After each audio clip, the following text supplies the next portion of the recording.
ما فرزند کلانی خانه بودم، باید تامین میکردیم یک چیزی خانه با اساسا مردی کاری میکردیم. خیلی مهاجرت رفته و کار یاد گرفتیم اونجا پات صبح کار کردیم. مقصد کسب اکثریت چیزش ایامجا آموخته اومده.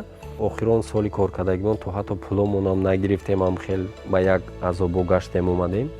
سرشوی کاری ما چی بود که مثال ما خودم تو اول انا کار میکردم که تجهیزات های مهنتیمونه مقصد اجاره میگرفتیم، با نرخ قیمت میگرفتیم. هم کار بود نکرده تو حتی با هم اسباب مردم بگیم کار میکردیم هم خطا نمیکنی. همین بسیار کمکشون سری وقتی نشید که محال شاید همین اسبابو نمیبودن، ما یگان جای دیگه با هم مهاجری خطی مشغول میشیدیم. یک کار اینجا دا میقپیم، دو سه بچه ها کار میکنن. با اگر کار پیدا شد با بچه های هستن که مثال کار میکنن الکی با جای کار همونا هم تامین میشد.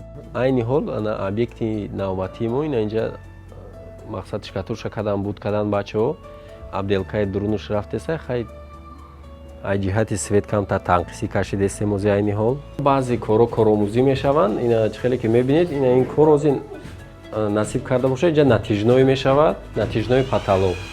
این کارا خاطی ما مشغول نبودیم، یکم بار زده استیم، خدا خواهد باید ساز شود. خوبیش در این که همین وطن خود دکور کنی، هم پیش کودکات دمی بیایی و هم یه پلی گرانه خودش. به هر حال همین کمکشون به نهایت سری وقتی نشیده.